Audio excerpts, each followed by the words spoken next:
et à moi sinae et la ye et à bangonios na sokola bango na parmi bato pe basakola moi sinae ke mon bal na yo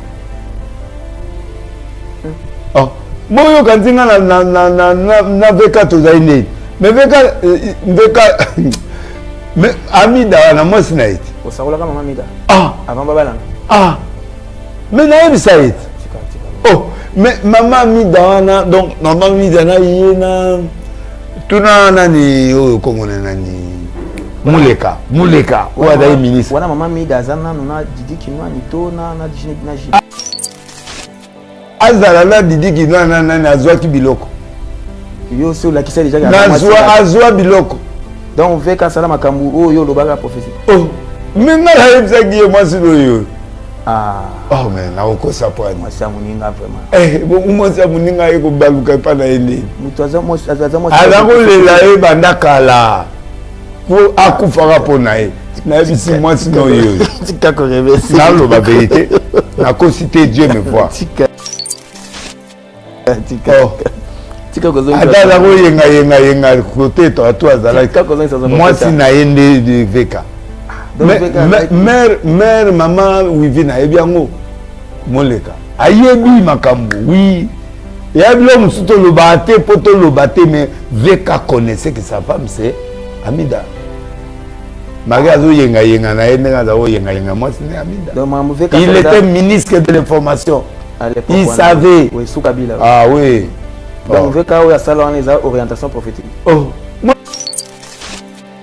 qu'est-ce qui est reproché à Vital Kamerhe parce que je reproche à Vital Kamerhe et je suis en colère contre lui parce que d'abord il a une grande orientation n'a pas sa prophétie à makasi bongote na moni penda prophétie na bi penda bazo beta 20 ans na yebi en TV na bi non il sera quitté papa faut la prophète de nation wangati pose lo aboye na beta o penda ba condamné au 20 ans na beti na bi rien a obima na moni de réunion moyo sali ma papa ba réunion ana pas na moni ba bimisie bien kakenda na kosala koleka na appel te appel te jour bazo condamné 20 ans na le même jour na osa l'émission qui va sortir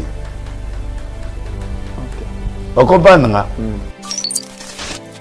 dernière phase du pouvoir de Pasteur du président de la République on doit vivre avec les 100% congolais des pères et des mères au Sénat au Parlement partout ce sont des pères et des mères ils ont bouffé déjà ils ont pris ce qu'ils peuvent prendre c'est fini ils ne peuvent plus aller dans les non je suis désolé je parle clair hein. Donc je suis désolé donc il doit partir Kamerhe doit partir il n'y a plus de pardon. Il a demandé pardon, je ne sais pas s'ils ont accepté ça. Il a demandé pardon, oui. Il a condamné un discours. Il a fait, il a condamné vraiment Rwanda. Atangi Penda Rwanda, il a fait ça hier. Oui, il a vu Rwanda dans la dernière minute. Attends, autant comme Rwanda Penda na pété na ningi yozolongwa ba otanga mo Rwanda. Parce que je suis le prophète. Tu ne peux pas t'en passer de moi. Non. Il faut que tu me voies. Même si tu as ton argent, toi, mais tu dois participer. Je dois être là. Tu récapitules dans le fait prophétique. Dans le régime. Oui. Combien de professeurs Betty déjà et qui est normal? Ici, combien? Ebele, na beta nani oyo mutayi DPS. Jean-Marc. Oui, bakanga et. Moko, Denis Bali. Na Kabila. Il reviendra. Ils pouvoir. Il est non, je n'ai pas dit qu'il reviendra au pays. Il reviendra aux affaires. Pour les affaires. C'est ce qu'il est en train de chercher maintenant, officiellement. Voilà. Voilà. J'ai prophétisé sur ça. Ok. Je dis il viendra aux affaires. C'est-à-dire, je n'ai pas dit qu'il sera président. Je lui ai dit qu'il reviendra aux affaires. Il est là. Il va être président du Congo. Il va encore diriger le Congo. C'est ouvert. Donc, la prophétie s'est accomplie. J'ai prophétisé sur beaucoup de choses. Sur Mutamba. C'est réalisé. Il sera écarté lui seul. Il a quitté le pouvoir. j'ai dit bien dans une émission, Moutamba, tu vas quitter le gouvernement. Prions pour lui, il risque de quitter le gouvernement. Et c'est ce qui a été dit, c'est ce qui a été fait. Donc aujourd'hui, il n'est plus gouvernement, il n'est plus membre du gouvernement. Il est en prison. Est-ce que c'était le cas avec les régimes passés? Il y a Kabila, les deux mandats de oui, Kabila. Oui, vous avez pas oui, j'ai prophétisé des choses chez Kabila, oui. J'ai fait beaucoup de choses. En fait, j'ai prophétisé le 6 ans que nous allons traverser. Mais je ne sais pas ce que vous voulez. Tout a été dit, tout a été dit. Toutes mes prophéties ont été réalisées sans aucune. J'ai dit le gouvernement qui viendra, il n'y aura pas beaucoup de choses parce qu'il y aura quelques changements seulement. Les Salemi. Les Salemi, c'est ce qui est arrivé. Donc je ne sais pas ce que je n'ai pas dit. J'ai donné l'alerte pour le M23 que vous ne serez pas ici. Pendant cette période, vous ne serez jamais ici parce que le manteau du président est en forme. Ils ne sont pas venus. À partir d'aujourd'hui, là, c'est autre chose. Mais depuis là jusqu'à aujourd'hui, même si vous venez à Kinshasa, vous n'aurez pas le pouvoir. C'est ce que j'ai dit. C'est ce que j'ai dit. Donc, j'ai travaillé là-dessus et puis je suis satisfait de voir mes prophéties à 100, à 80, 99% sont réalisées. Olanda qui conseille à frère Patrice Goye Moussoko. Boya na rien ba beti moi mbangu. Poto ya différent, poto ya kala na ya lelo ya différent. Fait partie c'est un grand musicien mais a oumeli trop. 5 kabeta. A oumeli trop ba to ba ebe soute ba génération ba bota bi na Paris ba ebiete. OK. Ne change pas ba kala ba toto udala bango na ba flori pangi. Tribunal Nzambe ko. Tribunal Nzambe ko za batwa nande ba oyebaye. Fa ba zongi sans. Mais ba petua lelo ba ebiete. OK. Ba ebiete. Il fallait avoir temps de communication, temps de banane. Un mois. Ah. Aozora ndenga zuan. Babi aleki nani. Hein? Aleki. Babi aleki nani nampiaka. Nous sommes chez vous, nous sommes dans vos maisons. Encore une fois, nous vous disons bonsoir, bonjour, dépendamment l'heure à laquelle vous allez nous capter. Mesdames et messieurs, Topé Sibino Mbote Lisusu, encore une fois partout, Bouzouami, 4 coins ya monde. Nous voici chez vous dans vos maisons, sans audience, bien sûr. Vous bandez cause la biso, tout rebondir Lisusu sur Makambo, Yamboka, tout ce qui se passe dans Mboka. L'analyse prophétique, l'analyse politique, l'analyse évangélique, comme d'habitude, nous sommes chez vous encore une fois. Marc-Olivier Mouka. Avec Gaga Mobutu, nous allons travailler pour vous. Nous resterons autour de l'actualité, mesdames et messieurs. Numéro où est qui koleka. Tozala kina mosai nzambe aloba ki boyi. Ou soit bolongo la bango, ou soit botika bango, c'est le moment. Et ça crée encore des polémiques là-dessus. Bozo considérer bango des hypocrites, mais bozo tika bango. Bozo considérer bango des traîtres, mais bozo tika bango. Cette fois-ci, ou soit bolongo la bango, ou soit bo tika bango. C'est dans ce que nous allons rester. Et puis nous allons vous dire que c'était hier le 15, hier lundi, tout a été cuit. Les carottes ont été cuites. Les petits terres ont réussi quand même à atteindre l'objectif. Bien que Babiro et Kangamaki, mais ça l'effort d'atteindre quand même l'objectif, va déposer pétition à Bango. Tout le monde est là. C'était la joie pour les uns, c'était 1000 euros pour les autres. Nous allons réfléchir encore une fois. Toko Kenya Bisika Oyo. Nous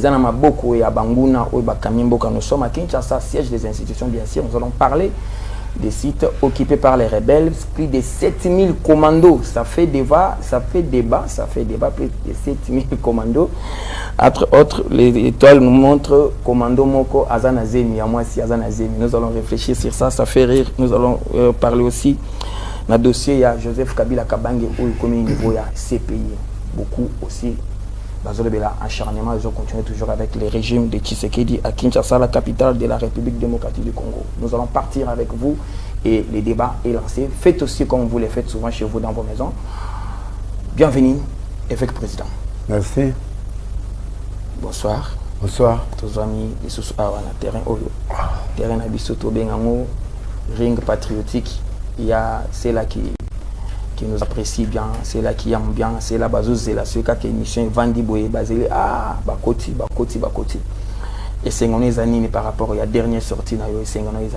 La dernière sortie na qui catastrophique.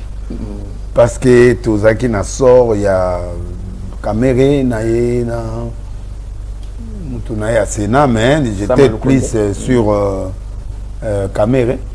Ouais, parce que au fait, c'est moi pour protéger.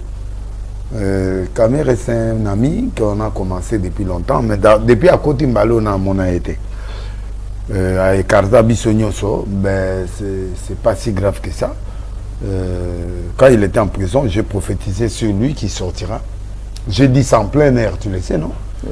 J'ai prophétisé en plein air qu'il sortira, il va retourner l'image. Les jours où on les condamnait pour 20 ans, moi j'ai prophétisé qu'il sortira.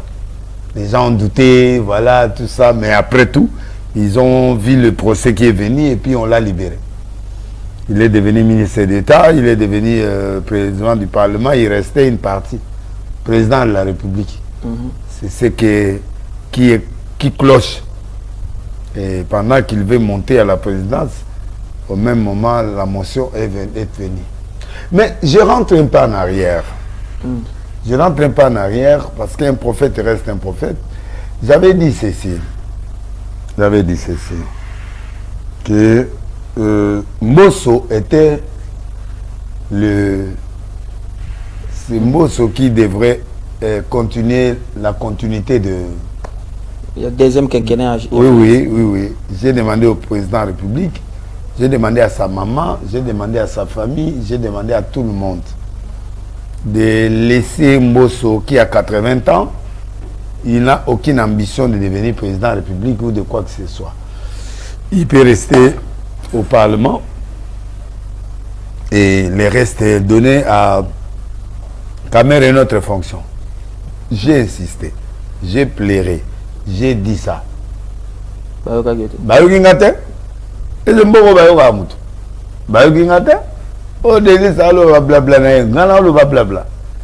savais ce qui arriverait. Je savais, parce que je savais que Camer ne pouvait pas gérer cette situation-là. Il va prendre le presseur comme étant la place où il doit exprimer. Et c'est ce qu'il a fait. Il a introduit tout ce qu'il pouvait introduire. Il n'a jamais parlé mal de M23, il n'a jamais parlé mal de Rwanda, il n'a jamais parlé mal de beaucoup de choses. Donc il est resté comme ça. Il n'a jamais condamné. Le peuple eux-mêmes, il commençait à continuer à comprendre que non, ces messieurs ne pouvaient pas être. Et les actions qu'il a menées, il est parti à Paris, il est parti en Afrique du Sud, il est parti. Les preuves témoignent. Un prophète reste toujours stable. Je reste stable dans tout ce que j'ai dit. Et les peuples congolais, ils peuvent dire ce qu'ils peuvent dire, mais je crois qu'ils sont contents de tous mes prêches et toutes mes prédictions. J'ai dit qu'il sera là, il sera sorti. Il est sorti, non? Depuis qu'il est sorti, bon, quand j'étais en prison, il m'a envoyé des fois son secrétaire. Il est venu déposer le front du prophète 2 fois. J'ai dit merci. Depuis qu'il est sorti jusqu'à aujourd'hui, rien du tout. D'abord, l'ingratitude de quelqu'un qui a prophétisé sur toi. Tu as envoyé 2 fois des gens. Tu devrais quand même sortir, tu appelles la personne. Yaka nous, merci Nanyo Soyo Monaki, Nini, Mamouya Nini, allez pouf, à Katinga. On a besoin bon on a état. Moi je fonctionne. Je dépends de Jésus, je dépends de Dieu qui me donne l'argent. Mais apparemment, la prophétie, quand on a Sayango et que bateau va concerner Bazo Zango à travers. Non, Bazo à travers se plonger dans Kanda, dans Arnimo, dans Moutema, dans Rognon. Non, je lui ai dit, tu sortiras de la prison. Tu seras élevé 2 fois et la 3e fois, il faut faire attention. Il est sorti, il est élevé ministre, vice-premier ministre, il est élevé président de l'Assemblée, c'est la 2e personnalité du pays. Maintenant, la 3e qui est future, maintenant il est cogné sur ça. Il est cogné, non? Je n'ai pas dit que Simba Nalobi, il est cogné. Donc, il a quitté. Il va quitter. Parce que bientôt, il va quitter. Alors, je lui ai dit, il ne veut pas me voir. Il devrait, parce que je suis le prophète. Tu ne peux pas t'en passer de moi. Non. Il faut que tu me voies. Même si tu as ton argent toi, mais tu dois participer, je dois être là. Tu récapitules dans le fait prophétique. Dans le régime, combien de professeurs bêtis déjà et qui est normal? Ici, Nyoso. Combien? Ebele, na beta nanyo mutayi DPS. Jean-Marc. Oui, bakanga et. Moko. Yanibali. Na Kabila. Il reviendra. Ils ont un pouvoir. Non, je n'ai pas dit qu'il reviendra au pays. Il reviendra aux affaires. Pour les affaires. C'est ce qu'il est en train de chercher maintenant, officiellement. Voilà. Voilà. J'ai prophétisé sur ça. Ok. Je dis, il viendra aux affaires. C'est-à-dire, je n'ai pas dit qu'il sera président. Je lui ai dit qu'il reviendra aux affaires. Il est là.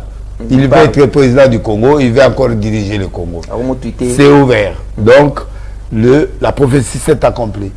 J'ai prophétisé sur beaucoup de choses. Sur Mutamba. Sur Mutamba. C'est réalisé. Il sera écarté lui seul. Il a quitté le pouvoir. J'ai dit bien dans une émission, Mutamba, tu vas quitter le gouvernement. Prions pour lui. Il risque de quitter le gouvernement. Et c'est ce qui a été dit, c'est ce qui a été fait. Donc aujourd'hui, il n'est plus gouvernement. Il n'est plus membre du gouvernement. Il est en prison. Est-ce que c'était le cas avec les régimes passés? Il y a Kabila, les deux mandats de Kabila. Oui, j'ai prophétisé des choses chez Kabila, oui. J'ai fait beaucoup de choses. En fait, j'ai prophétisé le 6 ans que nous allons traverser. La turbulence. J'ai prophétisé sur ça. Qu'il y aura des problèmes au niveau de l'église, il y aura beaucoup de traîtres qu'on va arrêter, tout. Mais je ne sais pas ce que vous voulez. Tout a été dit, toutes mes prophéties ont été réalisées, sans aucune. J'ai dit le gouvernement qui viendra, il n'y aura pas beaucoup de choses parce qu'il y aura quelques changements seulement. Et ça l'est mis, c'est ce qui est arrivé. Donc je ne sais pas ce que je n'ai pas dit. J'ai donné l'alerte pour le M23 que vous ne serez pas ici. Pendant cette période, vous ne serez jamais ici parce que le manteau du président est en forme. Ils ne sont pas venus. À partir d'aujourd'hui, là c'est autre chose. Mais depuis là jusqu'à aujourd'hui, même si vous venez à Kinshasa, vous n'aurez pas le pouvoir. C'est ce que j'ai dit. C'est ce que j'ai dit. Donc, j'ai travaillé là-dessus et puis je suis satisfait de voir mes prophéties à 100, à 80, 99% sont réalisées. Maintenant, regardons maintenant la suite. Conseil nini, conseil prophétique. Conseil nini ko pesa siko na bateau, ba victime ba prophétie oyo ko ya. Conseil nini pesa ba. Expliquez bien. Prochainement. Parce que la professeur Betty Oyo, Oyo Bimi, Oyo Nzamba Solo Inayo, au PC Yango est aussi. Bozolo Bango bien que bateau baza ba bénéficier de la profession, bazo hésiter pour approcher Yango ba problème de Zolanda Bango. C'est-à-dire bazo bénéficier de l'orientation. Non. Mais non. Nabao barozo ba prophétie très prochainement. Oyo c'est Bango. Mais il faut pas mon anga. Il faut PC. Je suis l'auteur de la prophétie, ils doivent me voir pour avoir l'orientation. Une fois au PC l'immédiat, il faut monter mon ana. Mais il faut mon ana, soit mon anita à mon conséquence. On peut dire que Kamir est victime de la zone de turbulence. Oui, il est là. À part qu'on néglige prophétie. À négliger prophétie à côté de la zone de turbulence. Oui. Parce que s'il m'avait invité, j'allais lui dire, fais attention. Tu vois ici, fais attention. Gère ça, gère le président, gère ceci, fais ceci, ne fais pas ça, ne dis pas ça, ne fais pas ça. Il allait orienter. Et à moi, Sinaï, et à la Yé, et à Bangounios, na sokola bango, na parmi bateau pe basakola moi Sinaï qui est mon bal na yo. Oh, moi yo quand na veka to zaine, mais veka mais Amida, on a moins Sinaït. Au Sarola, Amida. Ah! Avant Babala. Ah! Mais naïe ça est. Oh, mais maman Midana, donc maman Midana yena tuna nani oh comment nani Muleka ou ada ministre. Voilà maman Midazana nona Didi Kinwa nito na Didi na Didi. Azala la Didi Kinwa na azwa ki biloko. Yo so la kisa déjà azwa biloko. Donc on veut qu'à ça makambu oh yo lo baga prophétie. Oh, mais na ça qui moi c'est yo. Ah. Oh mais na oko ça pour moi c'est moninga vraiment. Eh bon moi c'est moninga eko baluka pa na ene. Mutoza moi ala ko lela e bandakala. Pour akufara pour nae. Na bisi moi sino yo. Tika ko reverse. Na lo ba vérité. Na ko citer Dieu me voit. Tika. Tika ko zo. Ada la ko yenga côté toi azala. Moi si na ende de veka. Mère maman wivi na ebiango. Moleka ayebi makambo oui et abilo musuto lo baté poto lo baté mais Veka connaissait que sa femme c'est Amida magazo yenga na yenga zawo yenga moi c'est Amida il était ministre de l'information il savait oui sous Kabila ah oui donc Veka ou ya salon les orientations prophétiques qu'est-ce qui est reproché à Vital Kamerhe parce que tous ils je reproche à Vital Kamerhe et je suis en colère contre lui parce que d'abord il a une grande orientation dans la pesa prophétie à Makasi Bongote.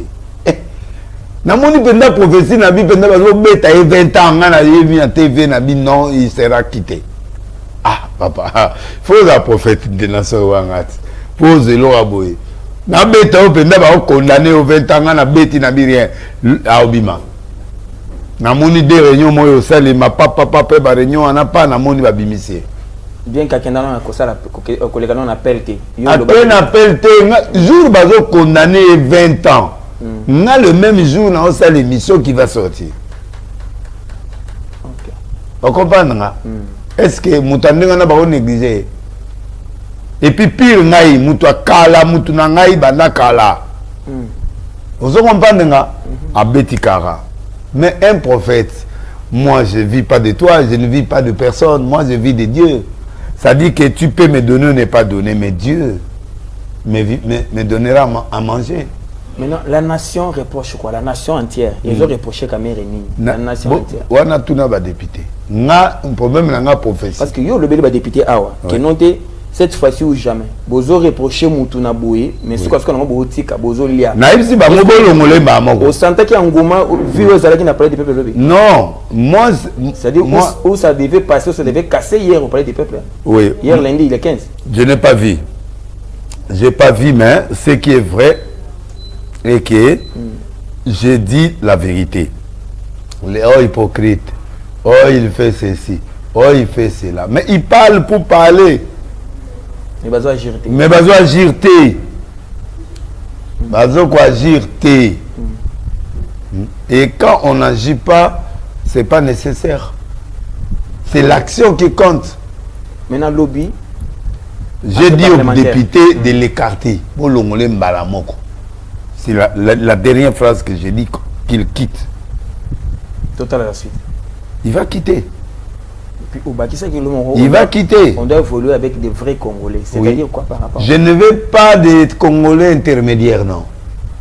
La dernière phase du pouvoir de Pasteur, du président de la République, on doit vivre avec les 100% Congolais.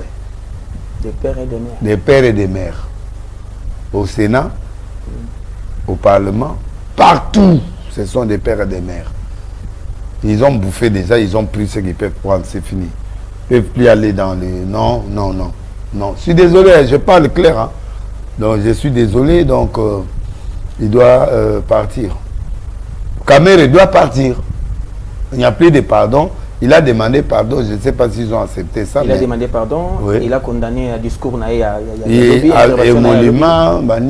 fait...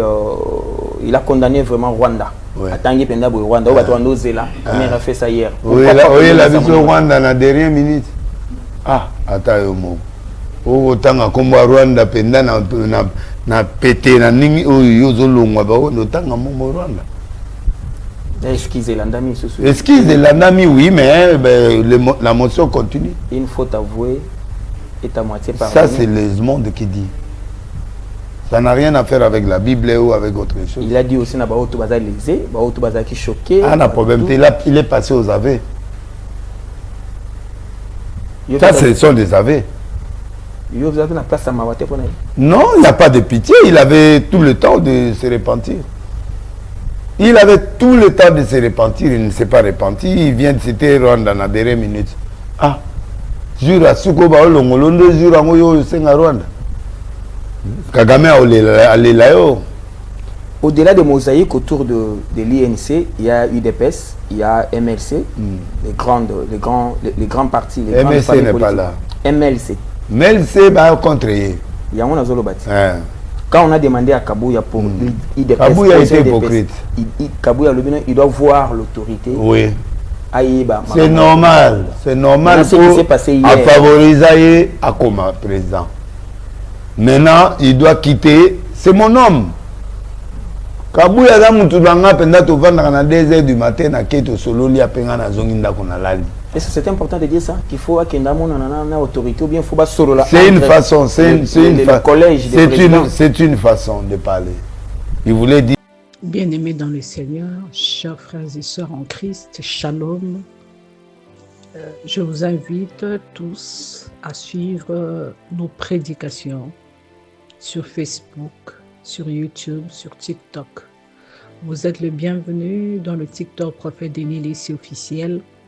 Vous êtes le bienvenu sur TikTok Les Cris de Bartimée. Vous êtes les bienvenus aussi sur Facebook à la page Servante Tina Abumba Lessie. Également sur la page du Prophète Denis Lessie officiel. Nos yeux sont tournés vers l'Éternel et je sais que l'Éternel nous fera énormément du bien. Ce message est pour toi, pour te consoler, pour t'exhorter, pour te dire que l'Éternel est Dieu et vivant et que le temps de miracle n'est pas encore passé et que le rocher jaillit encore. Du rocher sortira de l'eau. Il y a une alliance, notre alliance avec Jésus-Christ de Nazareth, une alliance à perpétuité. Une alliance dans laquelle tout est accompli. Une alliance où ceux qui n'avaient pas droit ont eu accès à tout, grâce à l'œuvre de la croix. Soyez bénis en Jésus-Christ de Nazareth. Suivez nos prédications, suivez nos moments d'exhortation, suivez nos moments de prière. C'est Jésus-Christ qui gagne toujours.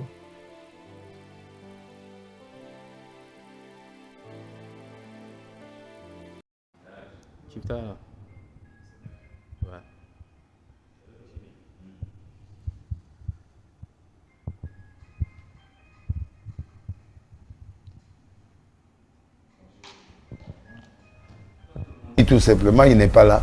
Il ne peut pas voter. Batouné va voter en d'autres termes. Il ne peut pas. Mais il vote. Pour 300, va commis 300. Na MLC na kati.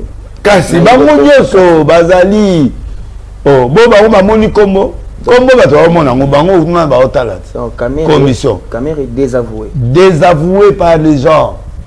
Oh trop c'est trop. Oh les trop il faut akende c'est fini garage maintenant suite des années azolongwa pour un parlement on a suite des années et si li pona e on est commis page papa nani mbosa kozonga susu Nani papa Poso. Voilà vieux d'âge. Vieux travail à bien la mystique. L'habitude sera. Tu verras que les choses reviendront. Abayaka l'habité, les choses spirituelles, ça part comme ça. Il faut jamais les espérer. Hein? Nous avons un lobby, mais yo qui mandé. Bureau d'âge, c'est ça. Bureau d'âge a bandi na bureau d'âge à Zombiwana. Au risque, à commencer définitif à continuer. Si vous dois comprendre bien, papa, il faut azonga. Là, ça revient à Oyo. C'est un qui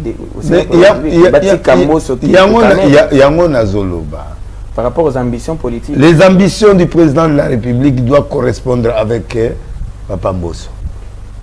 Ok. Malgré le changement de constitution qui pouvait parler, il fallait que le président change la constitution. Parce qu'on ne peut pas marcher ça. Il doit changer la constitution. C'est-à-dire, il doit changer la constitution. Alors, ils ont encouragé. Voilà, un kamikaze patriotique. Oui, un kamikaze patriotique qui doit changer tout. Donc ça, c'est la clé. Oui, le président, ça, c'est pas là qu'il pouvoir. Bon, tout n'est pas. Il y a un ministre près du Parlement qui doit gérer ces choses. Voilà, là où je voulais te oui, j'étais amené. Il y a une cacophonie, il y a une cacophonie, il y a une cacophonie, il y a une incompréhension totale. Clairement, clairement que Guy Lwandomboyo Moutou a sali que Kamere a Kende. A salité, il y a un ministre prêt au Parlement. Ça dit c'est lui qui doit s'occuper de ces dossiers-là. Il doit avoir l'aspiration du peuple, de parlementaire. Il doit traiter et puis il va gérer ça. Et c'est ce qu'il a fait. Expliquez son fonctionnement. Il est ministre près du Parlement. C'est-à-dire qu'il doit traiter tous les dossiers des parlementaires avec le président du Parlement. C'est-à-dire qu'il va initier une pétition. Bon, il ne faut pas qu'il y ait un bon moment. Oui. Mon pétition qui a Moniena. Oui. Il y a Zongissé ce qu'on a parlé. Kende, c'est bon. Il y a Tikalina copie. Bon. On y va ça parce que Moutou a sali boy. Ok. Bon, allez-y. Ok. Donc ministère wana izaneti tolbaneti parquet na bango. Mais parquet na bango. Parquet ba parlementaire ça dit la dossier na bango ba yaka kuna. OK. Yende azo exécuter à moi pas président. Mais là financièrement parlant quel est son rôle? Ah. Mais le lozo yoka yango anati. Musoka au participer na moi mbonga au pesa. Donc Guy Londo a sponsorisé pour le monde. Ah bon au sandeni. Au sandeni. Guy Londo. Au sandeni. Wana mutunaye. Abo pas ko pesa bango ide. Ah mutunaye. Mais na kada bituma mutazate. Oui bah on na guerre camarade raté. Donc faut faire tomber. Il est avec Kabila. Il ne blague pas avec Félix, non? Il n'est plus avec Félix. Il est avec Kabila, il est avec le Rwanda, il est avec tout ça. C'est fini, c'est séparé. Nenge oyozomona Guy Lwando alongwe pendant le ministère azaki batie yoana bo batie pour rien. Batie pour atala makambo nenge zali. Donc Guy Lwando muta fongoli porte à caméra bima ke. A fongoli porte te atali logique ezameni. Oh boy beaucoup na combien 120, OK? Bo bunana bokende. A sponsorisé. Bo luka. Oh te wana zo luko ko tsela ga biloko. Voilà zo luko ko tsaka biloko pardon. Non, c'est-à-dire que il a un rôle à jouer dans cette histoire. Il est là, oui. Des places Miss Nae, mon ami Siko, des héros Siko, va comprendre l'importance du ministre prêt. Rôle et ministre prêt du Parlement. C'est-à-dire, il faut pas sauter. Dans un combat politique, il n'y a rien entre Guy Lwando et Kamere. Non, rien. Mais dans une réalité, la réalité, il faut y être la carte d'Andeni. Oh, ah, bisous, toi fâché. Toi fâché parce que Kamere boye, tout ça, Andeni, yo, kota biloko yo te, salam sana. Boza combien? 120. Ok. Bon, continuer, kasi. Si vous commis musique, ça va. Après, ma rambe, ça vite. Mais au-delà de ça, il y a encore détournement. Kamere, détournement. Oui, mais on est sur le été. Voilà, on va vous dans côté Moussous. Pas le mois 300 députés vont signer bon au Vanda. N'est-ce pas que Kamere sera aussi la même trace avec Moutamba, c'est-à-dire va condamner après va ignorer sous l'inéligibilité. Donc 2028 école les capé Kamere bon. Ah, tu éviter va dépendre bon n'enga on négocier. Mais ce qui a l'embon va au Kangaï. Kamere benda soit l'embon à l'état va au Kangaï. Toi, Oliama bien. À Koliama, j'étais. Yo Félix et Kamana. C'est un politicien, c'est un politicien, un fait politicien. Oh mon conseil, ça va tout ça, mais c'est pas pouvoir. La présidence, bino boza parlement. Il est doux, il est calme. Il dit clairement séparation du pouvoir. Répétez un mot. Parce que séparation du pouvoir. Maintenant, les députés qui étaient sous pression, Nayo particulièrement, au condamné, cette fois-ci, comment on a biso, ceux qui ont sali. Mais on a biso, tout le côté là-bas, on a parlé du peuple. Quand même, ils ont fait quelque chose. Un mot n'a pas. Félicitations. Parce que tout le monde a biso. Bon, on a biso, peuple congolais, tu es encerclé parler du peuple. Les politiques, ça. Bon, vous bimaté, vous votez. Initiateur et à pétition, c'est. Un soldat à Cameroun hier. Son soldat pendant. Mais Aosani, tant on béba Isali, à réagir. Le pays n'appartient à Cameroun ni à personne. Le pays appartient au peuple congolais. Si le pays appartient au peuple congolais. Nous avons le pouvoir de ce pays. Alors tout le monde va trancher. Sama Lukonde azobika mamuke lukola mama Kabila a décidé que malgré malgré tozana et maël to si ça nous Cameroun étape par étape to si lycée pas Cameroun to landeli Vital Cameroun landelaye papa nazalero Vital Cameroun omoni nani sama diareza awala la dia awala landeni to kende tie pa na ye. Comme là, et tout ça, maman Cameroun. Beaucoup de gens qui ont Cameroun, na sama le condité. Qu'on a apparemment, on dirait bâti à Rosong à paix, dans bureau d'âge. Problème na biso les aliga que Cameroun doit partir après on va chez Sama.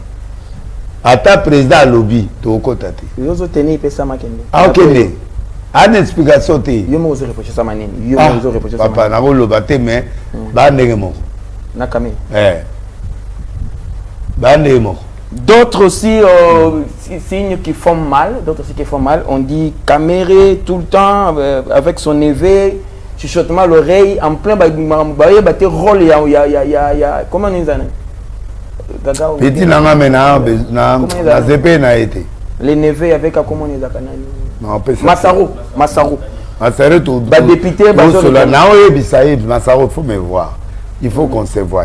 Masare bien pardon tous en Paris toya to na Uganda toya to na tika omona eboyete vie na oya azoyo banga ndi na oloba. Mais les députés qui demandaient au Vital Cameroun, c'est quoi lui, c'est qui lui, qu'est-ce qu'il fait, il est où? Il est administrativement situé. Il est là.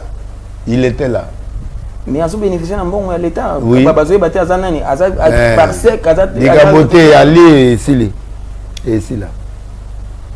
Vital Cameroun matata. Moi personnellement ça n'a pas passé. Na qui a ça la mosala kitoko parce que Vital Cameroun. Et akora au salaté. Agwa au salaté. On dirait ba charge les qui est. Charge était papa. Charge était. Ba charge. Ah. Ba charge je comprends ba charge. Exacté. Charge ni. Kawa ya mama sana na ngoda na. Charge nanda kuti. Charge nanda ku. Mama mida azaka mutaba mbongo kaka bana. Na lobby. Charge na bana bazube banini wana. Et il fait un peu partie ya. Bon bana ba lego ya biso. Bazaka ndenge mokoti. Mais ba memi bango mo dimension. Tata na kenda pe wazai na procès wana. Oh ya mundele wala kenda. Babimisa alo magalo te no abananye Jamal le Jamal piaka Jamal to lukayo il y a ça bien faute beaucoup comprendre que santé n'est bien dia kola déjà Jamal oui Jamal la baisse mbote Jamal le siko voilà je vais balader Abima alo bate kunanga penda ngana mona ke susté alo bate. Il y a en plein procès à Kolobatin, il déjà manifesté déjà âge. Et avec Kokata aussi voté, Ngaï Bambongoté, Ngaï Bili Kamboté, voilà Vital Cameroun qui passe par 2006 aux côtés de Joseph Kabila en tant que président de l'Assemblée nationale. Vital Cameroun qui a facilité les choses sur le plan linguistique. À Termolina Kabila en 2006, ville Nyonso, grande ville Nyonso. Place à Chiluba, le Chiluba. Place à Kikongo, place à Lingala, place à Swahili. Après, il y a comme président de l'Assemblée nationale avec Kabila. Deuxième fois. C'est la première fois. Deuxième fois. En 2006. Vous avez dit que c'est deuxième fois. Première fois, Moussoukou et Yaka, Abima. c'est-à-dire à la récidiviste dans l'Assemblée nationale. Oui. Et Mima qui est en opposition. Mima qui est en opposition face à Kabila qui a quelque postulé. Mais avant de postuler, on a un gouvernement, il y a Kodjo. C'est comment on appelle ça, consultation, un dialogue, il y a Kodjo. Qui sait qu'il Etienne Aboya Kango. Il y a une opposition à Kenda, à côté de Batounaï, après à Ekobim Sassou Batounaï. C'est vraiment un malin de l'Olobo. C'est vraiment un malin. Voilà. Malin. À Sota premier, avant l'élection 2018, à Sota premier, après à Yokotambo, la personne Sousuna Fachi, à Yokokoma directeur de la cabinet, après, dans le mandat, le deuxième mandat, à Yokokoma ministre de l'économie, après Yokokoma Sko, na minute Toyo. Président Samé National de Bazoubi, mais c'est le sous-boy. Donc, Vital Kamere, merci beaucoup pour le travail abattu jusque-là. Courage. Merci pour notre salat. Moi, parcours, moi, qui a bossé au CPL, non? Non. Tous à la patriote. Non, il n'a rien fait. À ça, il est au terrain. Babilo, je vous amené à 20 000. Ah, la dernière minute. Il a salaire, hein? 20 000 l'élo. 15 000 à 20 000. 15 000 à 20 000. Ah, papa Boniko. Oui, il est au bololo bien dit. Bazaïpe nation médicoté. Ah. Baninga. Bien que Botika. En tout cas, toujours c'est la départ naé. Nzamba Pambola. Ok. Courage, nous allons fermer cette il doit se reposer. Vital Kamere, tous la dernière commission et Royamba Pendenge Yamba Mutamba. Après, tout continuer na yo sous ndenge tout continuer wana surtout Hollande sous procès ko fungama ceux qui na cour constitutionnelle ceux qui na cour de cassation to yara Hollande la ndenge ni ko samba kuna poto yeba ni to ko sila na par rapport à des ça c'est combien lengi ndenge ni moni régime oyo kaka ba autorité bazo kanga ma définir la justice comment se définir bien président a eu décision depuis à kangama Nicolas avion accompagnement mebelé accompagnement mebelé que ndenge za Nicolas mais Nicolas va aller biswa mwinde ate osani mais encore OK ne braza ou bien OK ne bazo condamner ministre de transport problème azali akati bon wa kate oh boyo kandi même ana kati te mais ministre de transport il faut chef d'abord direct oh boyo kandi même abigi na likambo il faut samba pe oh likambo président bazo samba nene banani bazo concerné bako samba batu nyonso ya o ba deuxième batu nyonso ya nani o ya ministère ya énergie RVM ministère de transport donc on a la transport on a RVA et on a côté énergie on a la SNEL o lia pena batuko e o lia bango ba msuba la poloko déjà atwa okende Jean-Pierre Bemba président on a dans moto nzambe mwana mbali wa. Moi, je vous ai dit que c'est un homme élu par Dieu. Dieu,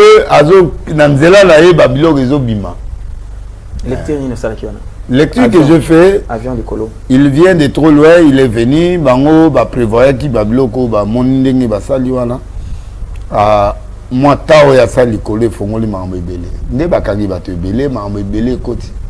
Na biloko ezai ko mona na te monani.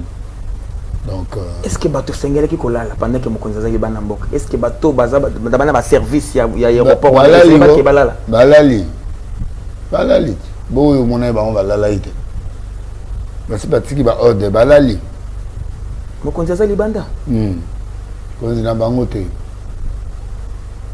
terrain za mabeka ka terrain mabe nettoyer des salema na 3 ans bato nettoyer maintenant ça qui yoti ah papa bondi ma prophétie te pani ah Congolais boza makamu mabe bolinga nzambe te pourquoi je vous aime oh azolo mabe ministre nani comment Mutama non je dis la vérité tout est calme maintenant tout est calme il est bon n'est-ce pas que Félix Tshisekedi a préparé terrain pour la Dauphin à la face au poids lourd non il n'a pas peur il n'a pas peur non aza naza mobali c'est dit mutakala Rolanda kaye wana te mutaebi politique ndenge mona na oyo babalongola suko Kamé mais ya leki Tu serais dans la caméra na police. Allez. Allez, caméra musica. Quand on t'a le roi bébé, au matin. Voilà. La vie, Belize a le roi bébé. Amina Rolia yo, dans la boy, to la boy. Ah, vous avez un angle moins bien. Mais il y a un côté, il y a le séparation du pouvoir. Même Moutamba. Séparation du pouvoir. Bossalo, Bosala. Ok. Et si les. Avant tous les dossiers à ces pays, Moutamba bon ils ont quand même. Tu connais beaucoup. L'État récupère. Moi il fallait zonga. Avant ma catholique Moutamba tu dois restituer l'argent. Paragraphe à ce que j'ai. Bah déverrouiller. Bon ils ont dans la banque. Non, ba bloquer mbongo parce que ba kata procès. Le procès n'était pas terminé. Moi, je suis parce qu'il n'y avait pas rien. Mais maintenant, le col a 4 procès. Il est condamné pour 3 ans pour vol d'argent, pour ceci, cela. Tout l'argent que tu as envoyé maintenant, il n'y a plus de... Tu n'es plus ministre. Hein? Tu prends cet argent, vous remettez ça à Frivao. Et ça va changer maintenant quoi? Ça change quoi? On va continuer. La verdict et qu'on influencer le côté. On va continuer. Et que vous placez le ronini mbongo kenda kezongi mbongo na e bloqué maki pour l'état mutaboya gango ekende. Mais depuis tout cas bato mona ba détournement to non tout mona détournement boité ekei pour l'état bloqué 100 jours mbongo ezonga te mbongo ekei mais na tongo ba bloqué yango ezali te ke batiki te. Donc les 15 ba fongoli banque, les 16 l'État est habillé et qui est décicaté. Est-ce que le dossier nous sommes là, banque compte courant, t'es compte courant. Le dossier à 5 jours, compte courant, compte courant, ça dit que la présidente n'a pas de cause en bon.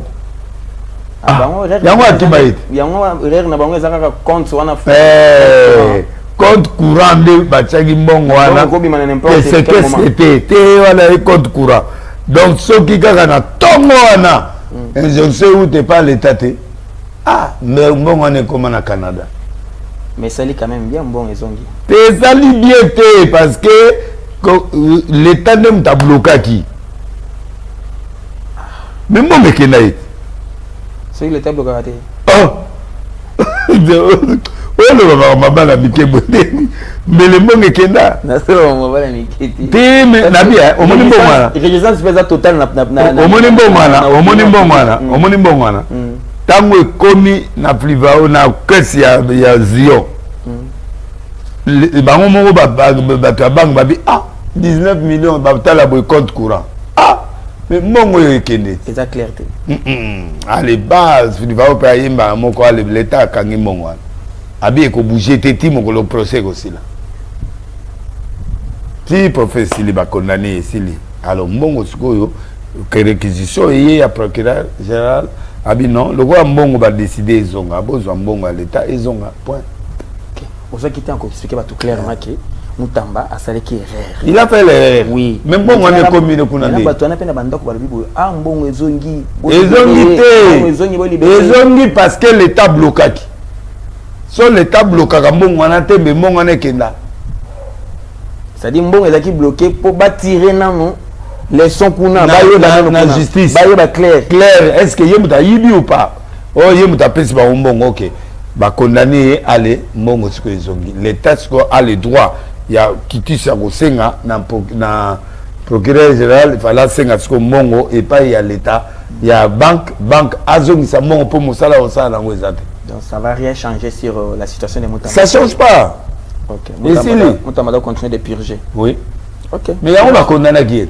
Courage à lui. Pour la mbongo wana. Pour batu bando kanisa ndiye mbongo boye ça. Mbongo ikati ya mwana zongiti. Ba on le basute. Hein? Mbongo zongi nini? Ezui makolo parce que le jugement a été établi. Alors le collège jugement est établi. Yo za mbongo po tonga prison siko ezate mbongo esani ezonga soki batiaki loboko te mais le maman nga devia ata 5 millions ngeke atikala biso 14 millions atikala biso ata 14 ata 19 millions ngeke oyo koyaya oya sute Mboka chiffre. Mboka chiffre. Voilà, nous allons souhaiter de bonnes choses à Mutambala où il est. Je crois qu'avec la rentrée scolaire, et ça va bien à moral la bana, les enfants, je crois qu'ils n'auront pas trop de temps avec leur papa.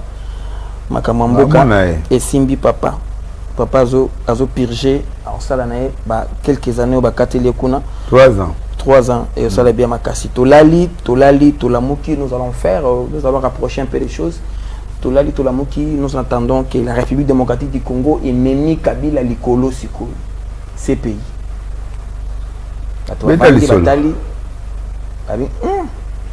C'est qu'il est en train de foncer les choses. Il est en train de partir avec les bouchons plus loin. Il y a des bouchons, il y a des bouchons. Kabila n'a mis au dossier dans ces pays. On s'est rendu compte qu'il y a un mouvement à Kabila. Kabila n'a jamais fait l'Europe, n'a jamais fait les États-Unis depuis qu'il bouge. Kabila n'a en Afrique, en Afrique. En Afrique, soit Betikuna Azongi, soit Keboy Azongi. RDC pas au côté.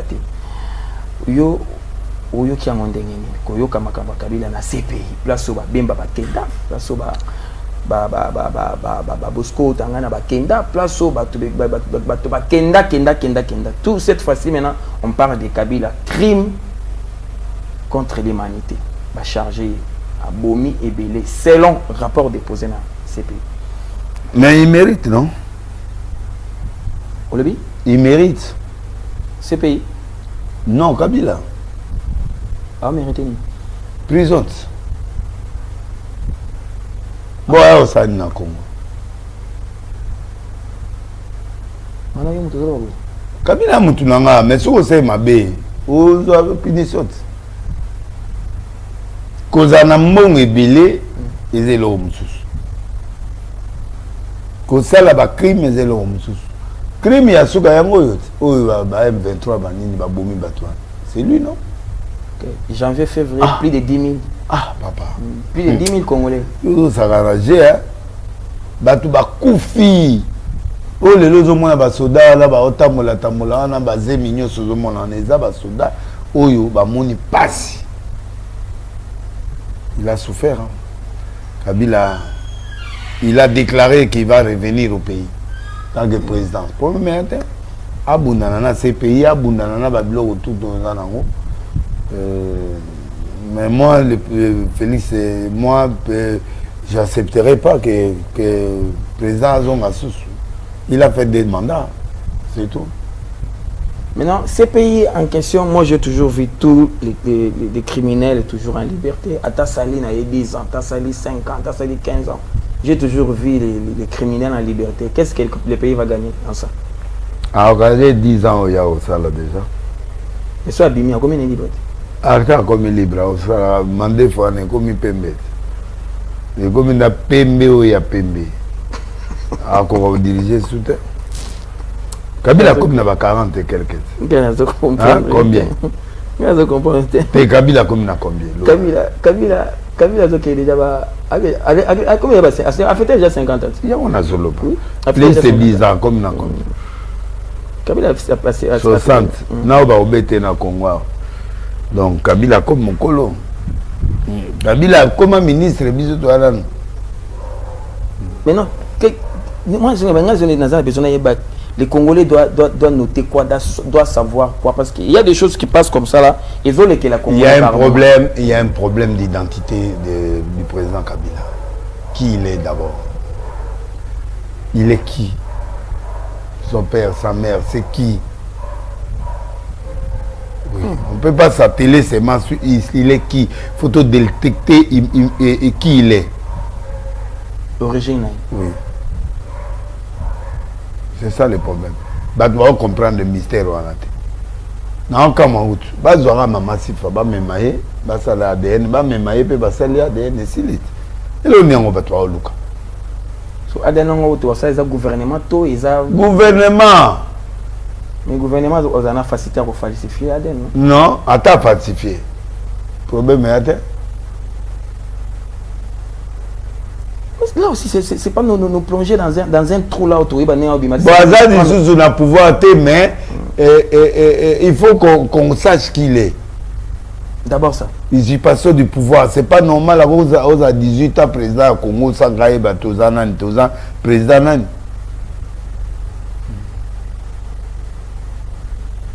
C'est ça le problème avec Kabila. On ne sait plus qui il est maintenant. Il y a 3 ans, il y a 3 ans, celui qui tombé célité. C'est-à-dire que tu as souka na turbulence, simbatika. Mais vous avez vu, dans le lobby, ce président a géré 3 ans au yoté, guerre ici la té, toko da bambutu butu au to kanalité. Il doit tout finir. Il doit tout finir.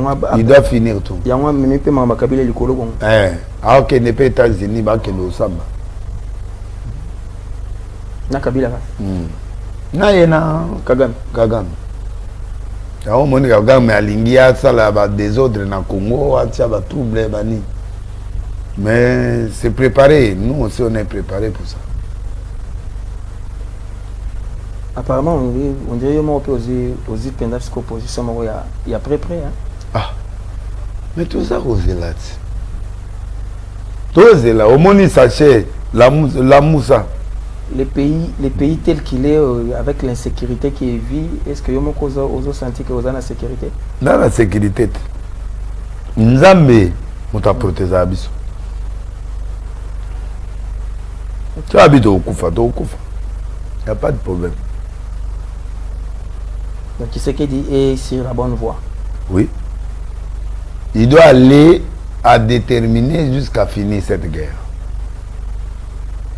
Niveau insécurité, ça n'a pas de problème. Niveau bazoboma bato na bandako. Problème est. Oui bien, bazoboma bato na bandako. Problème est.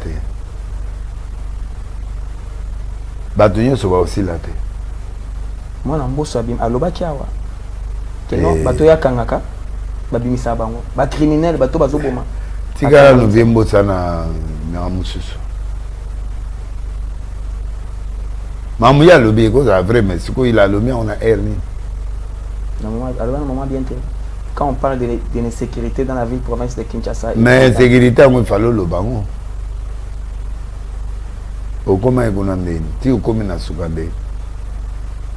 Il y a des choses qui sont à l'intérieur là, mais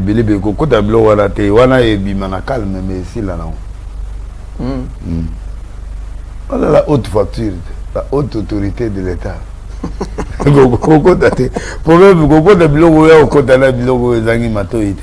Problème dans la Kabila, il est qui?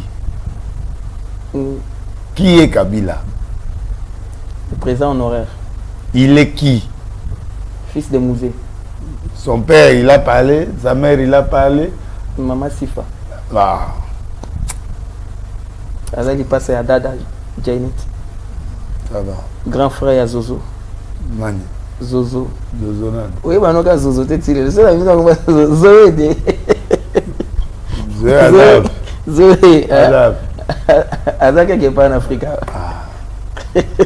Oh, mon ami, il est libre, mais il est commis pour chasser. C'est pas bien.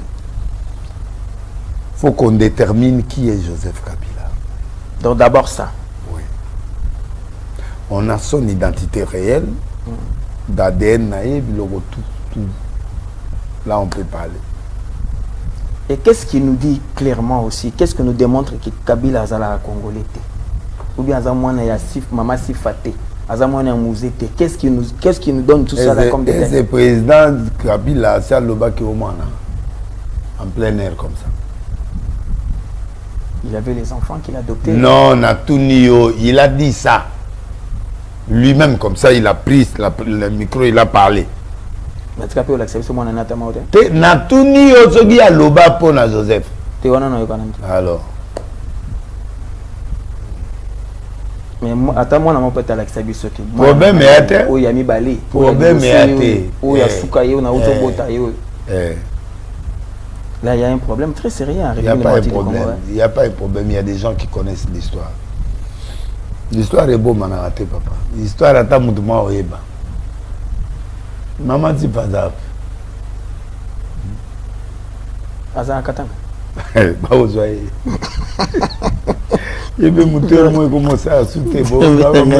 Maman Sifa, qui est au menu de ces dossiers. Un grand dossier de la République. Un grand. Comment on a ma sécurité? Comme ça, ma sécurité. Une vingtaine d'années, et puis, Bozoa, Boïka, Boïboutolé, tout le monde qui dit non, ils ont été. Azamwana na été, azande kuna été, koma okuna kutu yekuta kima, yekuta lobelaka libanda kuna. Il y a aussi beaucoup des enfants comme ça bazolo balo parce que to ndima pena. Ba otu ba faux. Des photos zonge la baby. Ba on surtout wa balo ba. Ba Désiré, ba Étienne, ba Ibrahim. Ngabe na okoma. Yo boko mama muze. Abo zali. Maman l'a kufa. Bola osani alala e. Boto osani. Donc c'est bien que vous avez un display morphologie. Silas ayo mwana Mobutu. Prophète Silas. Akoma mwana Mobutu. C'est pas Mobutu pour bimi hein. Na ba sim. Bazé belé. Pas Mobutu pour bimi. Ah. Pas Mobutu pour bimi. ADN. Marambo da. Au même ezaka ADN.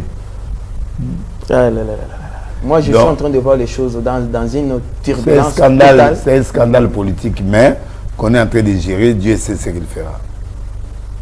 Est-ce que la l'après tu sais que le meilleur est vraiment tu sais que des Azanan l'après n'est pas si côté Azanan soit va changer constitution et si vite ça continue sous ah bon ça a continué ok bientôt Nang avec 7000 commandos à Kinshasa ah le Kouta 7000 yo moni bato na 7000 yo mona 7000 les a blagues 7000 mais la stratégie armée bah quoi exposer les éléments sauter na lobby 7000 les a blagues terre et puis ils a payé belité na ba photo na ba gros plan nous avons vu des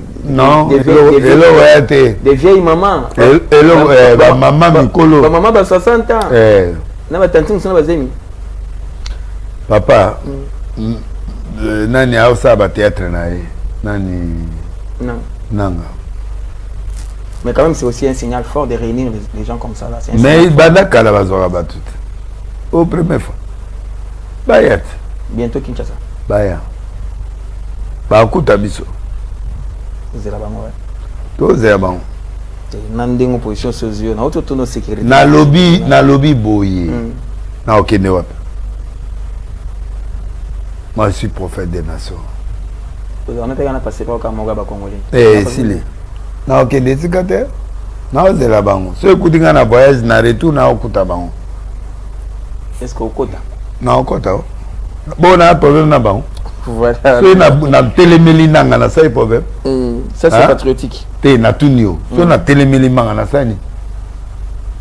De l'autre. C'est normal, yem da pesinga chance na telemela ye. Yozo boma batu kuna ngana telemela yote. Oh. On a carré mini. T'es carré mini wapi, quand même mini le hôtel. Il a tué les gens. Ils ont tué les gens. Et ces gens-là sont nos frères. Eh, eux ont nini. Eux ont pas commis. Eh, guerre nan papa. Donc bref, Kabila, il a mérité ces pays.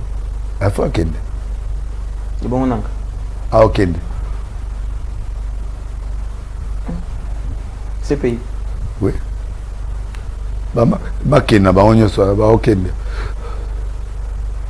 Merci beaucoup. Nous sommes là.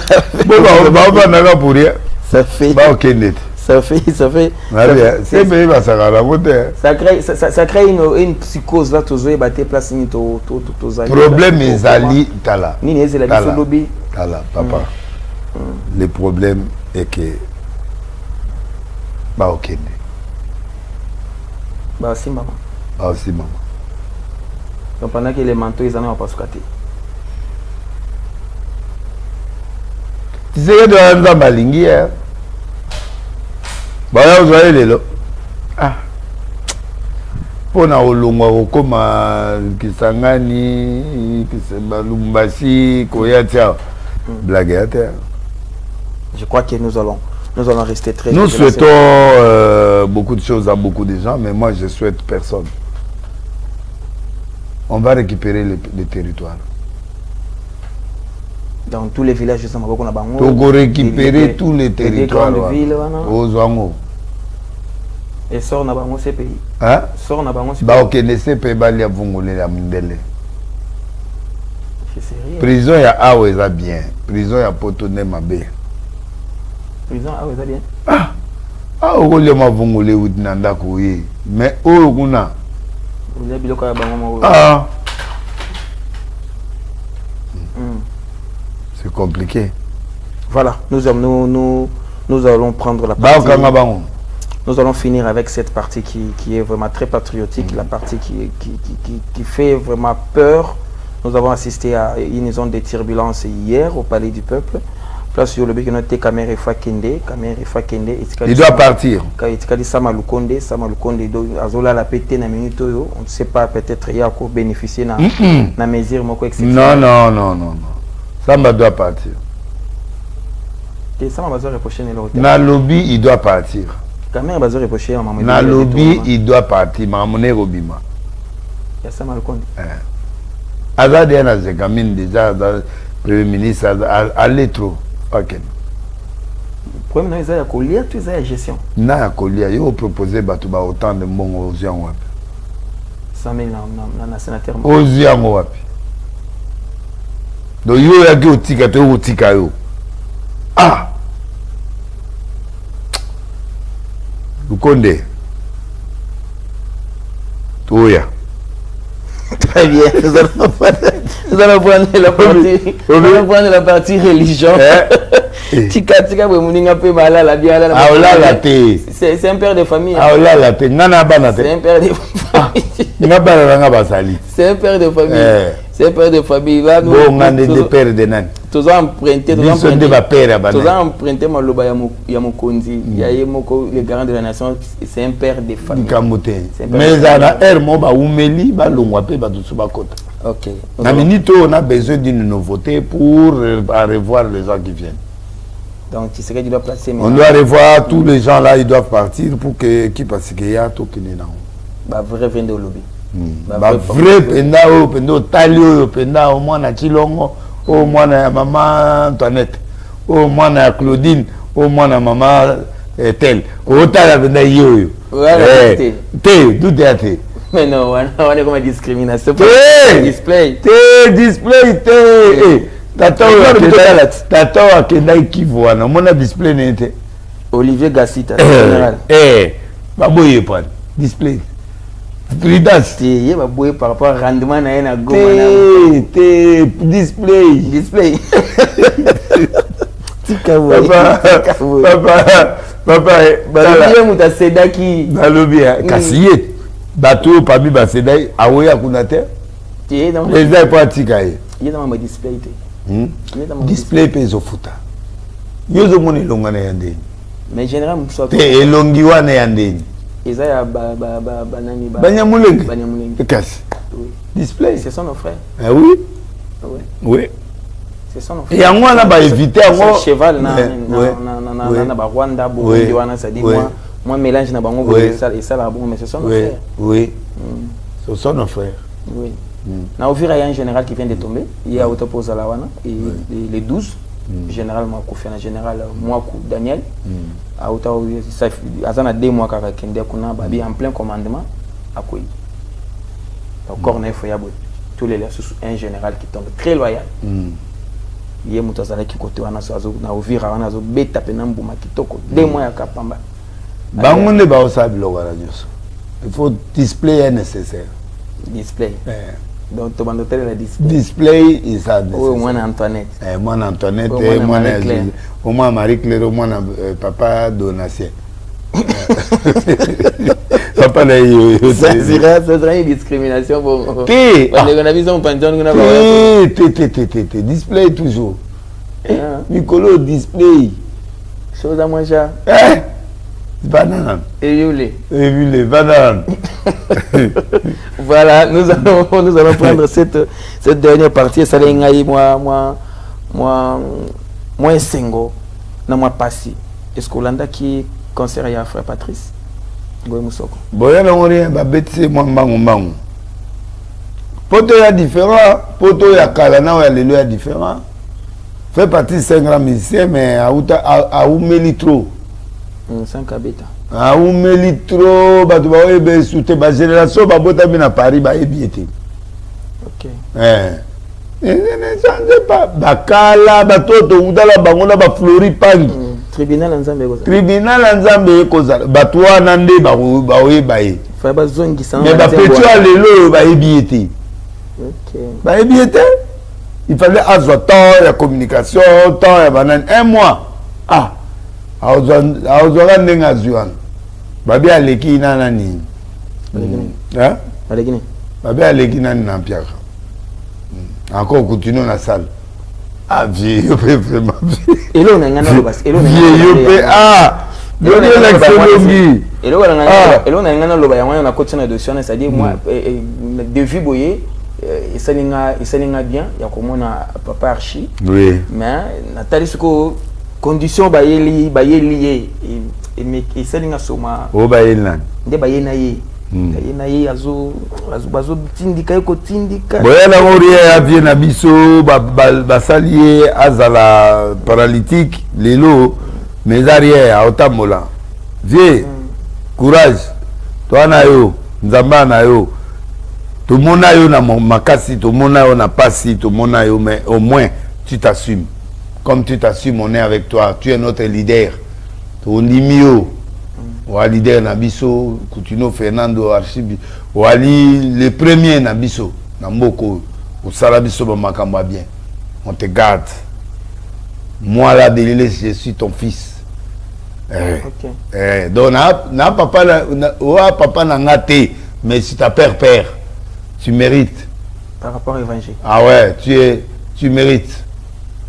Faut pas te décourager, tu es fort, tu es là. Et nous te représentons. Voir continuer comme ça, là, c'est... Ça fait mal, mais... C'est la ça patrie. fait mal. C'est la patrie qui a perdu un monsieur comme ça. Ah! Kitino, Fernando. Moutaouda la liba la $20. C'est-à-dire? Mais à Bali $20, il faut me foutre à Mongo. Et...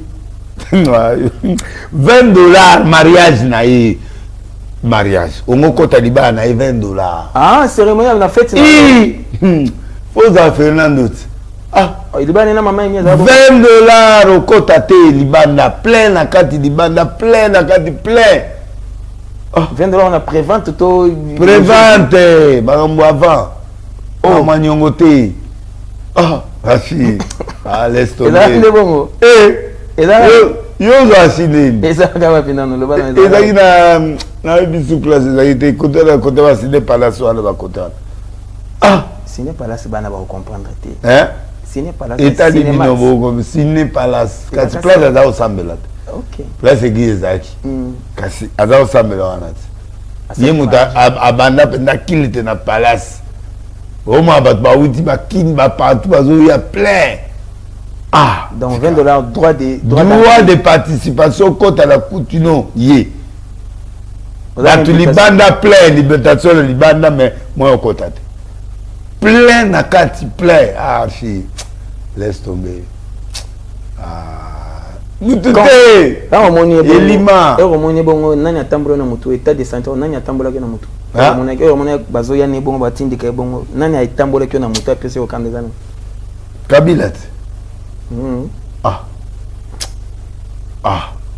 Est-ce que ndenga zaki wana ndenga kendaki ndenge to moni na concert après mais nga bena na koma un jour bongo na koya benda na prison nga moboti chance petit moi za ina ndako a récupérer nga na telemi boy liboko ngeke ne benda bandi ti na zongi ko ça garantie prison laisse tomber il y a torture c'est une torture non. Ah, Babylone, bah, c'est là que tu n'as pas dit, papa. On peut pas te parler, on peut pas parler ça comme ça. Babylone, bah, c'est là que tu n'as pas prison. On peut pas faire ça à quelqu'un.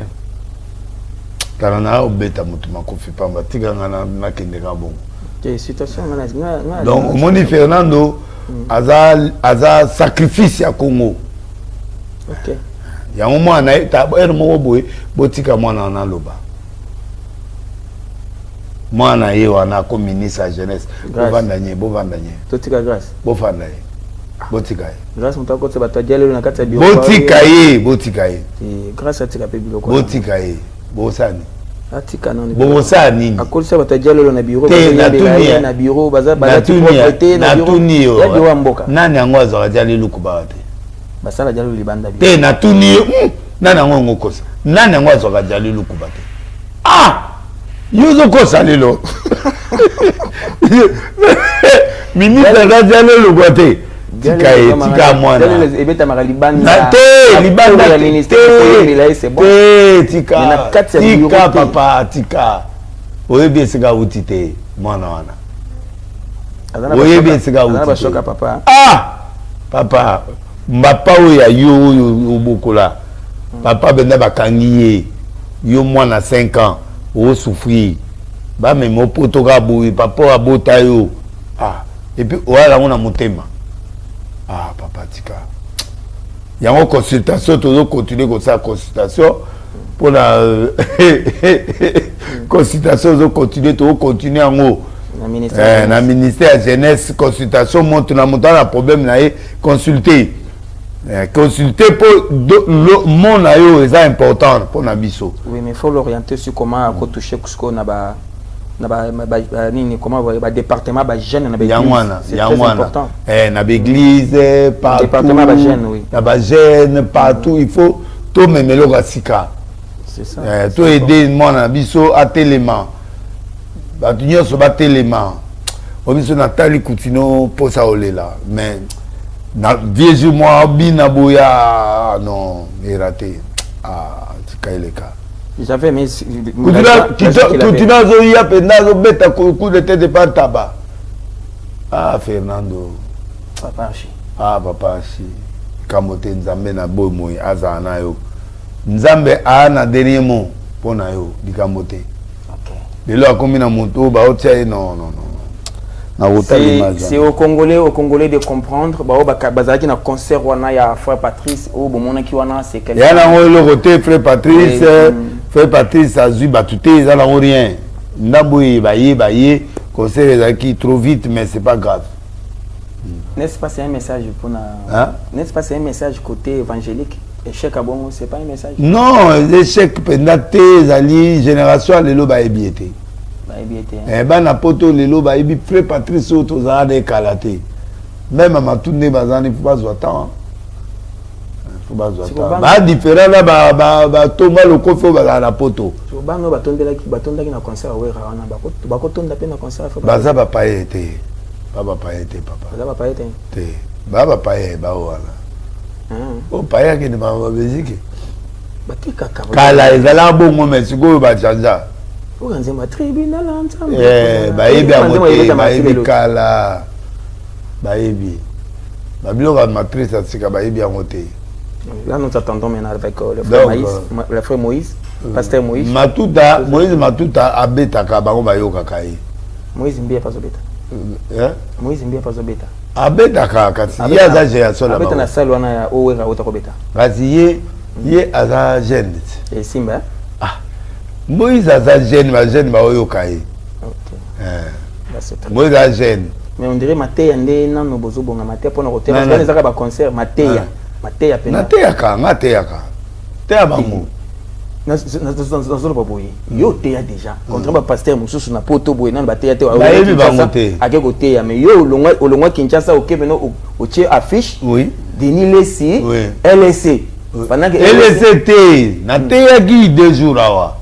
Tingana zo bana ba kala na te yebisa ina teya oteya ki na poto na minute yaki mais nazo zonga nanu kuna par rapport ele za kaleleka oui na minute siko ba mateya siko eza penate ba salle ya minene ezali bona teki bana combien de salles salle ya munene combien de places et salle va 500 places oui ya mukete OK là c'est bien tout au matin ngadele sina mema mangamuna jeté il faut aller faut bozongisa mateya na ba stade to bozongisa te na stade te mais tozaki musika mais na minute to zongisa ngo to mesana ki yozo beta stade kuto sonika futa pa ye mais what oui on a Kinshasa to bosana na bino bongo bosana pe izonga oleke ba concert kaka ezala na stade mais ba mateya pe to zongela na stade to ba stade ngo bolongoli ba kiti to ko teya ndeni te bazobongisa Auto na excellence budimbu excellence abo yanga te mais elongwe na biloko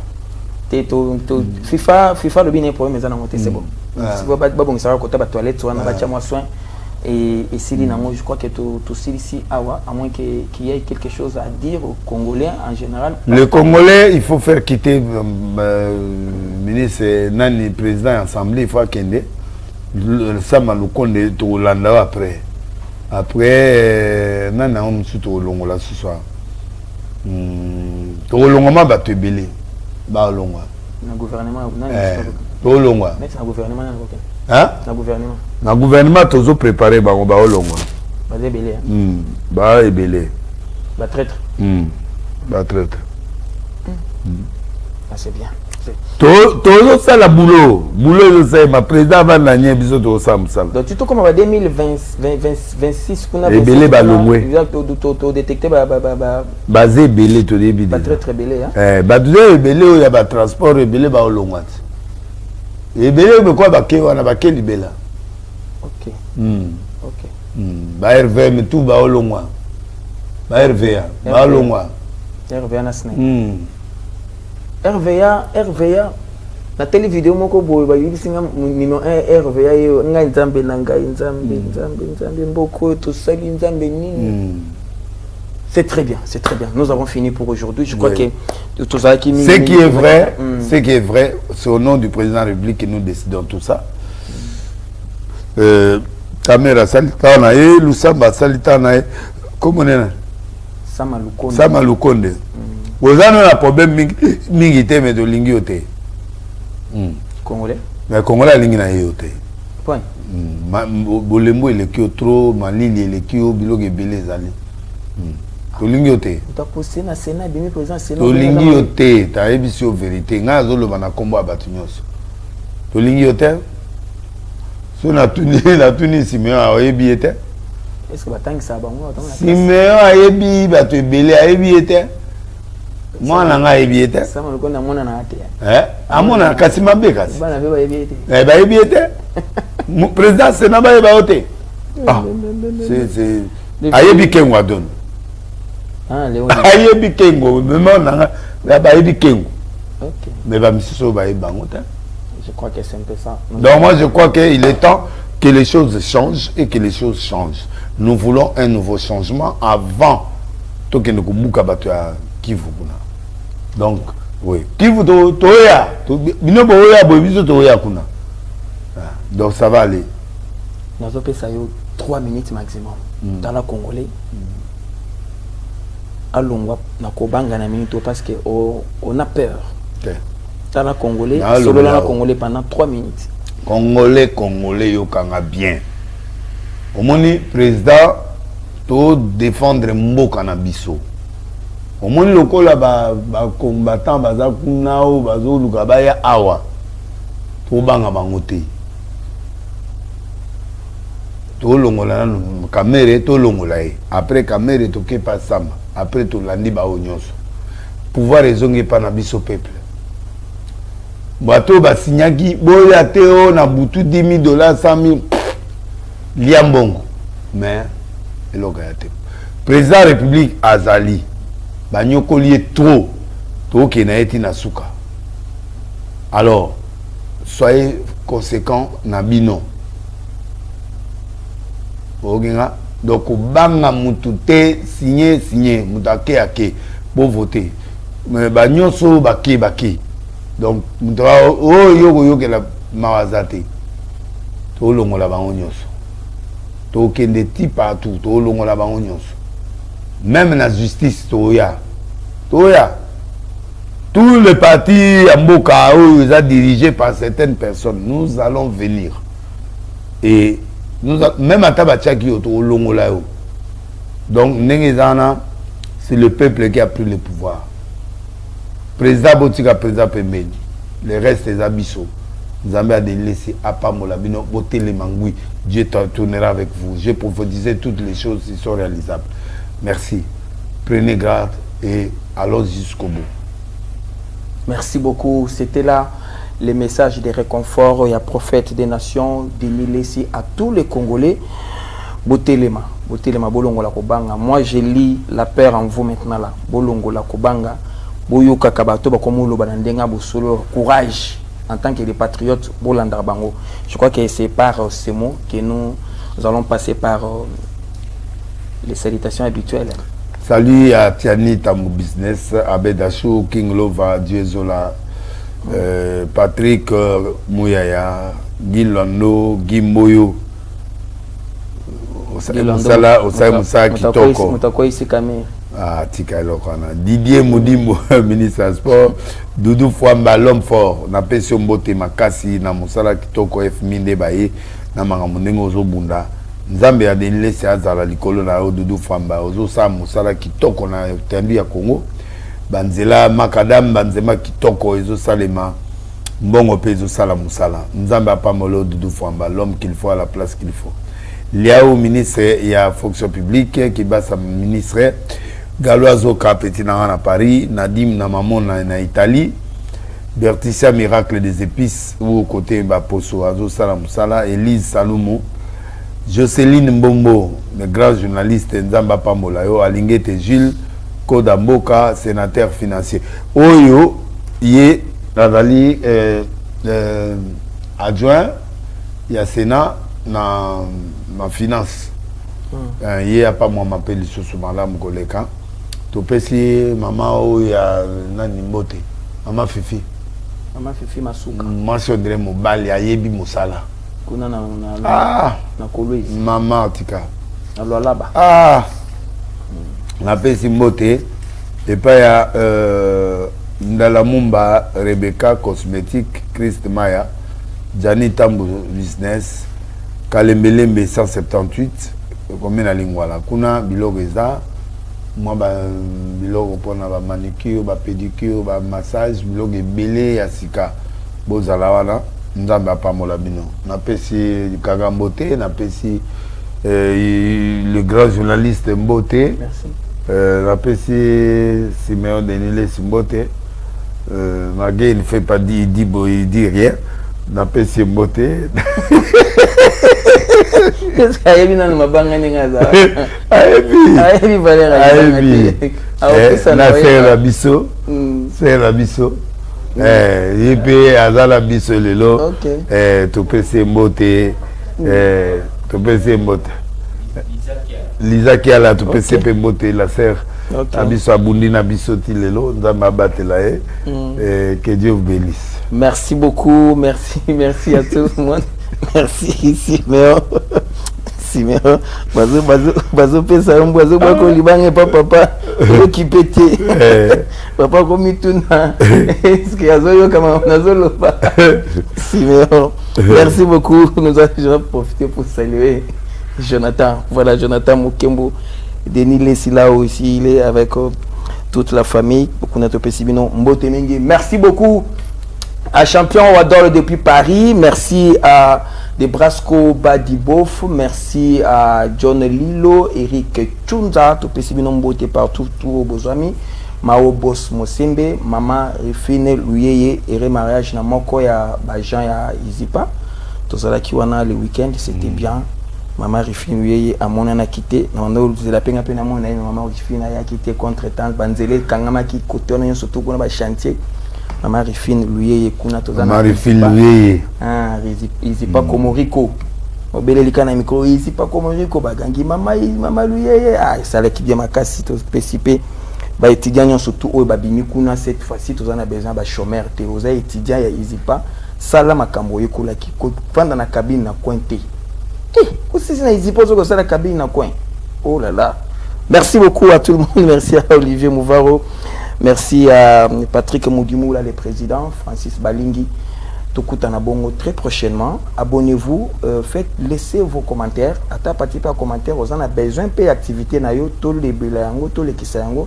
Tika kaka na commentaire wana et puis landela biso na ba numéro de téléphone.